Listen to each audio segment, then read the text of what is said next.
Hello, hello, hello. Big Scary back again with another great show. Make sure you smash that like button and that subscribe button so you'll be notified when another amazing episode drops. So where are we going to start with this episode? Let's see, we're going to hit up some UFC action. UFC 258. It's a big welterweight championship fight. Kamaru Usman against Gilbert Burns. The backstory to this fight was that they both trained out of the same gym some years back, the Black Zillions, and then later on Sanford MMA in South Florida. And so I mean they somewhat knew each other's games, but at the same time they both evolved a lot since the last time they were together. Gilbert Burns used to be a lightweight, and now he's a welterweight, and Usman, I mean, changing camps to Trevor Whitman has just really upgraded his stand-up game, and it showed in this fight because Burns came out looking good, and he actually stunned Usman a couple times, but Usman stayed tough and just kept implementing his game, and shots eventually started hurting Burns, and Usman was able to finish the fight in the third round. Definitely an impressive victory for Usman, possibly one of his most impressive victories. So what's going to be, I look forward to see who he's going to fight next, whether it's going to be the Jorge Masvidal rematch, because I mean even though Usman won pretty convincingly, it was also Masvidal only had 6 days notice, and so you kind of got to give him a 6-week camp. Do I think the fight would turn out any differently?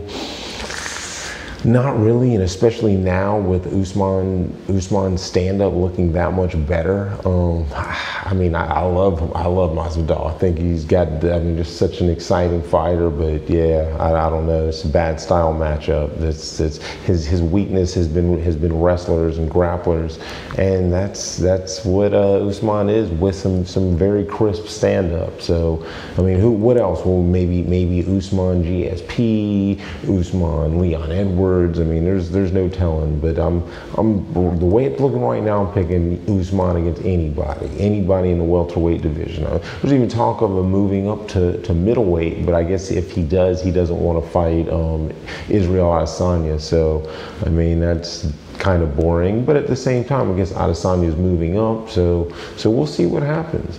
The co-main was Macy Barber against Alexa Grasso, and Macy Barber, I mean, she's had a lot of hoopla behind her career, but she lost early on, and this fight she was trying to implement her game, and Alexa Grasso looked good. Normally a stand-up fighter, she was able, once the fight went to the mat, she was able to just transition from submission to submission and position to position, and she just kind of really dominated. And Barber came on late at the end and showed that she's tough and she didn't want to give up, but it was a nice win for Alexa Grasso.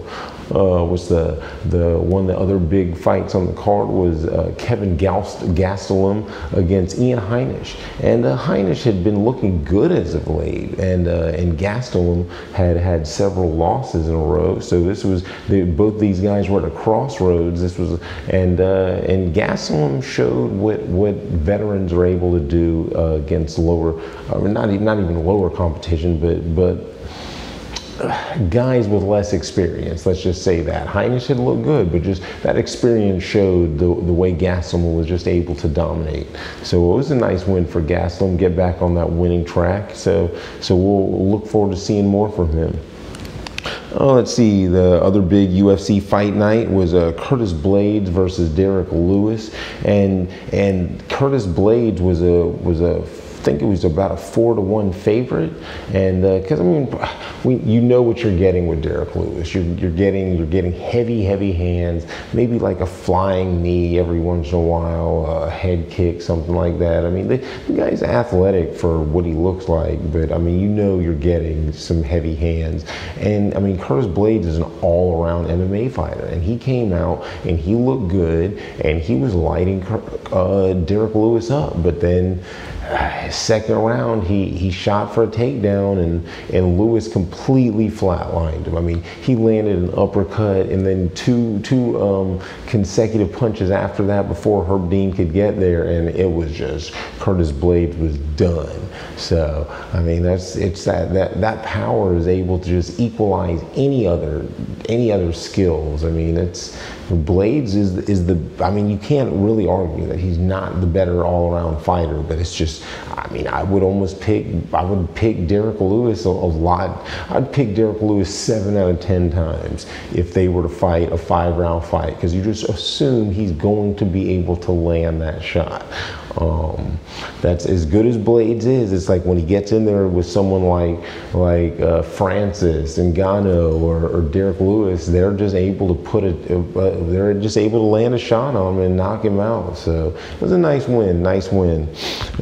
Upcoming fight night is Jairzinho Rozenstruik against Cyril Gane. Cyril Gane trains with Francis Ngannou, and Rozenstruik got knocked out by Francis Ngannou. So we'll see if there's able to get any revenge against Francis's teammate. Gagne is I mean, he's good. He looks pretty good. He's got some good kickboxing, and I think he might just be a little bit faster and better than Biggie Boy Rozenstruik. So I'm calling Cyril Gagne with the win. Let's see what other action we've got. We got NBA action. The Nets are on a 6-game winning streak. They've looked amazing. I think it's Kevin Durant's been out 5 of those games, and James Harden is just playing unbelievable. Ever since Kyrie Irving completely gave the keys to the car, the point guard. I mean, even though Harden was already playing point guard, but officially Irving gave him the keys and said, take us to victory. And that's what Harden's been doing. He's been leading the league in assists. He's been looking amazing. I mean, he's just been facilitating, I mean, doing everything he needs to do. And I mean, the Nets are looking good, and that is without Kevin Durant. I don't know if they can, I mean, all they need to do is just stop people a little bit, and no one can just keep up with them. They have too much firepower. So we'll see. I mean, they beat the Lakers the other day. They beat the Clippers. They beat everybody there was to beat. And I mean, against the Lakers, yeah, granted, AD was out, but also Kevin Durant was out. It not only was AD was out with a calf, or not calf, with an Achilles strain, and Dennis Schroeder was out for the coronavirus protocol. So I mean, we'll see when they're both at full strength. But I don't know, man. The Nets are looking good. That looks like who the Lakers are going to have to. I mean, man, this playoffs is going to be unbelievable, because you feel like the Clippers kind of underachieved last year, but then at the same time, Utah is looking amazing this year. And then in the East, I mean, the Nets are looking amazing, but the Sixers are looking good too. And then, I mean, then there's still Milwaukee. I mean, you never know when Giannis is going to start stepping up. So I mean, so far we've got in the East, Philadelphia's at 1, Brooklyn's at 2, and Milwaukee's at 3. And then the West, Utah, the Lakers, and then the Clippers. So this year's shaping up to be a pretty exciting season. Let's see, in college basketball, we've got Gonzaga still number 1, Baylor still number 2. North Carolina is making a strong push toward the end of the season. We're going to see if they can make it to this tournament. They definitely haven't played that good this year, as neither have a lot of the blue bloods. So I mean, but we expect nothing less than tournament. I mean, last year was an anomaly, and it was the coronavirus. This year we need to make the tournament.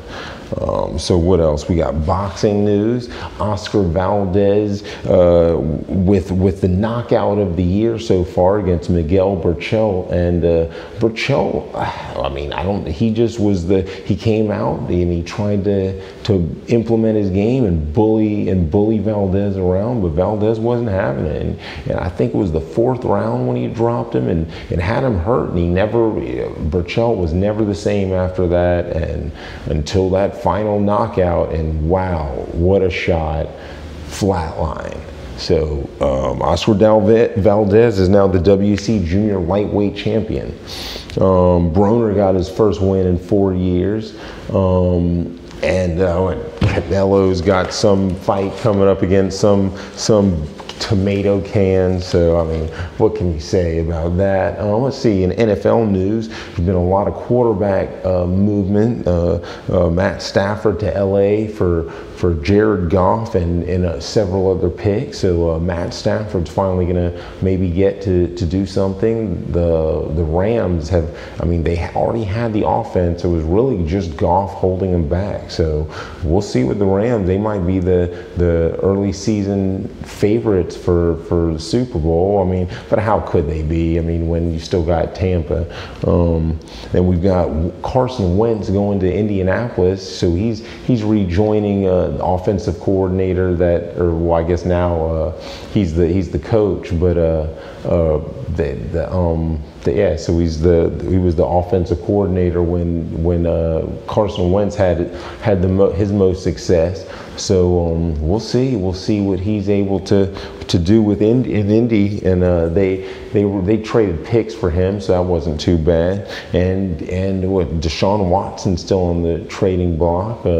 He just still wants to get out of Houston, and so we'll see what they're able to do, how much they're able to get for him. But so remember, you can find us on Trauma Television on YouTube, because this is a Trauma Television production, on Trauma Television on Facebook, on Big Scary on Facebook, and on Big Scary on Twitter. And as Martin Luther King said, the arc of the moral universe is long, but it bends toward justice.